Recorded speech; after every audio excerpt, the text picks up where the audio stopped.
I am going to urge council to strongly consider the language with regards to place of public accommodations.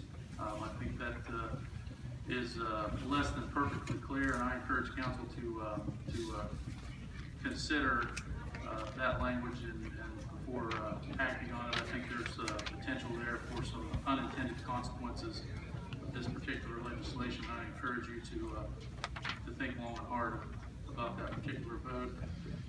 And then lastly, item number 4 on the agenda talks about the utility board. I want to just make clear that if this council, if you should elect to allow the appointment of one non-resident to the city, to the utility board, that individual would still be required to be a customer of the utility board.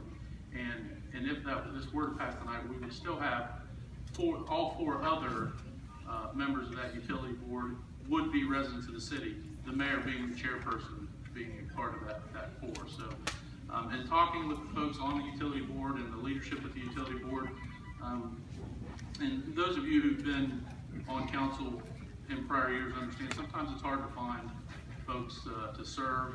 That is a board that I think is particularly well run, has been for many years.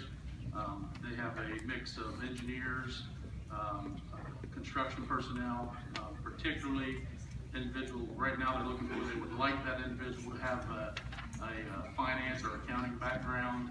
But I encourage you to support that particular amendment to the Article 151 in the hopes of broadening our candidate search and the ability to find folks qualified who are willing to serve on that. Thank you. Okay, we'll be moving on to public forum. Our rules of public forum are a half-hour time limit, 5 minutes per person. I can see that this is going to be a monumental task tonight.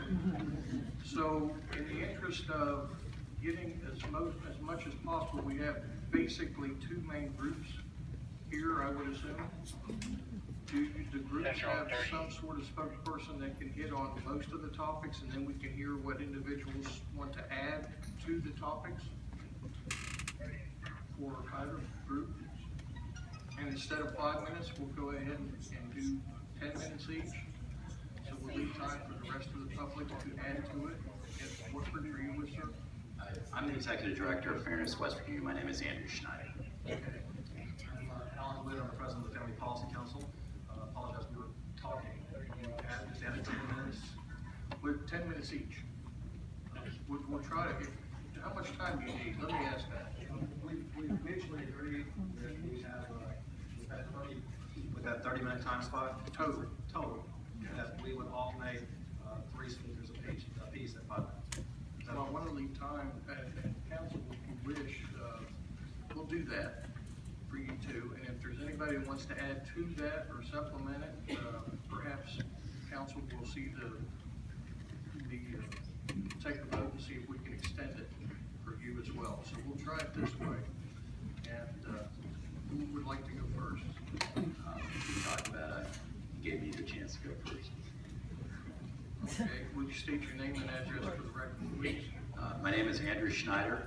I'm Executive Director of Fairness West Virginia, and I reside in Charleston, West Virginia. Well, Fairness West Virginia was contacted a little over a year ago by residents in Parkersburg who wanted to make Parkersburg an inclusive community by making sure that there were non-discrimination protections that not only protected all of the typical classes, like race, religion, gender, etc., but also sexual orientation and gender identity. Those 2 groups, which are not included under the protections of the State Human Rights Act, and not included under protections of civil rights, protections in federal law, and therefore you've seen in the last year 5 communities in West Virginia adopt these protections because there are people in West Virginia who feel this is a necessary move to make sure that all of us feel protected in our state, so none of us have to fear being fired on our job because of who we love.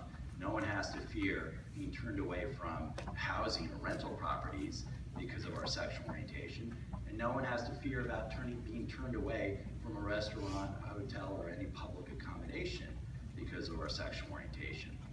And this is a pretty standard thing. 19 states have already adopted these protections going back 30 years now.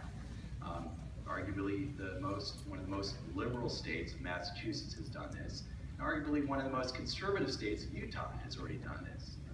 And so West Virginia has not, but I think there's increasing momentum behind this desire to make sure that all of our citizens in our state are protected. Part of my job, I lobby the legislature, I advocate for these issues. And this year we had a record number of 33 House members sign on as sponsors of the bill that would do this very same thing on the state level. And two of your representatives, Senator Foley and Delegate Kelly, have both signed on as sponsors of this legislation. And in Senator Foley's case, she has voted for this in the Senate many years ago. So this is not, sort of a brand new idea, a brand new notion, but it's long past due the time that we act and make sure that everyone is protected. Beyond the fact that this is the right and moral thing to do, as it goes, the golden rule is something that all people of faith adhere to. It's one of the highest commandments in the Bible, and this is basically what that is. It's doing unto others you would have them do unto you, nothing more and nothing less. And on top of that, it's also good for growing our communities. It's clear that this is what businesses are looking for now.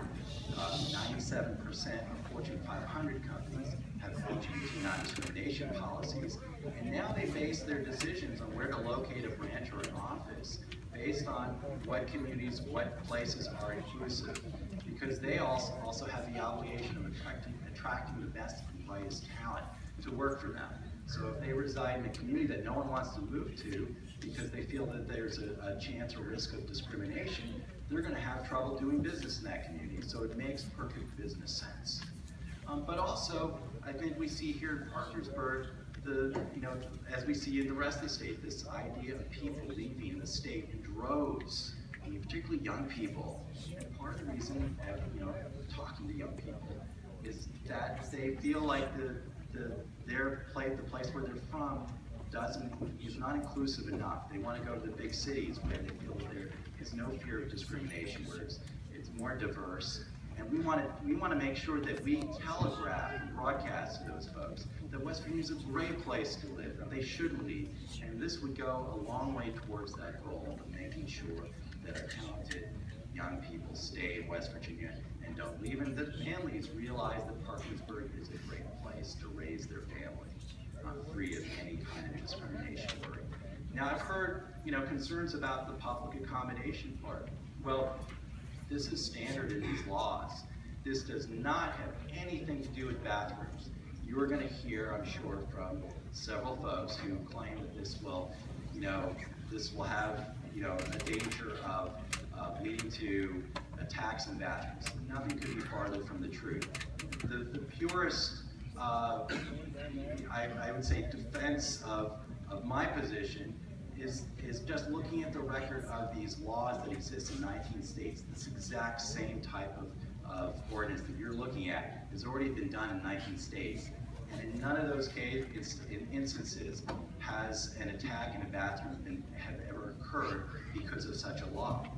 And now we have 10 of these municipalities in West Virginia, Charleston's having adopted theirs in 2007. Again, no bathroom issues whatsoever under that law. So this is a lot of fear, and it is really unfounded fear.